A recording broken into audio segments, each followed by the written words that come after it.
হুট করে মাঠে ঢুকে পড়লেন কোচ, বোতল নিয়ে তেড়ে গেলেন রেফারির দিকে। মুহূর্তে অ্যাকশন, এক লাথিতে তাকে মাটিতে ফেলে দিলেন রেফারি।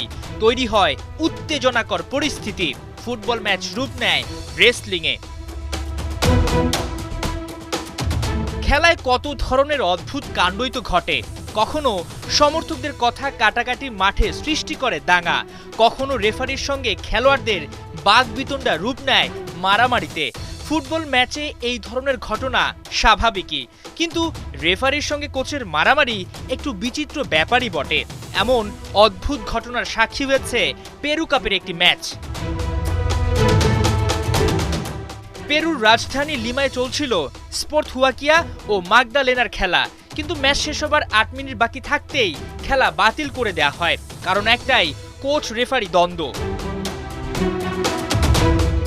ম্যাচে ৮২ মিনিট পর্যন্ত ২-১ গোলে এগিয়েছিল স্বাগতিক হুয়াকিয়া। ঠিক তখনই হঠাৎ বোতল নিয়ে মাঠে ঢুকে রেফারির দিকে ছুটে যান মাগদালেনার এক কোচিং স্টাফ, যা দেখে রেফারি ভয়ে না পালিয়ে উল্টো অ্যাকশনে যান, লাঠি মেরে বসেন কোচকে। এতে সঙ্গে সঙ্গে মাটিতে লুটিয়ে পড়েন ওই কোচ। উত্তেজনাকর পরিস্থিতি ঠান্ডা করতে মাঠে নামে পুলিশ। অবশ্য কিছুক্ষণের মধ্যে পরিস্থিতি নিয়ন্ত্রণে চলে আসলেও এক পর্যায়ে ম্যাচটি বাতিল ঘোষণা করা হয়। জানা গেছে, কোচকে নাকি আগে থেকেই লাল কার্ড দেখানোর প্রস্তুতি নিচ্ছিলেন রেফারি, কিন্তু হঠাৎ মেজাজ হারিয়ে নিজেই মাঠে ঢুকে বিব্রতকর পরিস্থিতি তৈরি করেন কোচ, যার শেষ পরিণাম হয় মারামারি। এ ঘটনায় দুজনকেই শাস্তির মুখে পড়তে হতে পারে।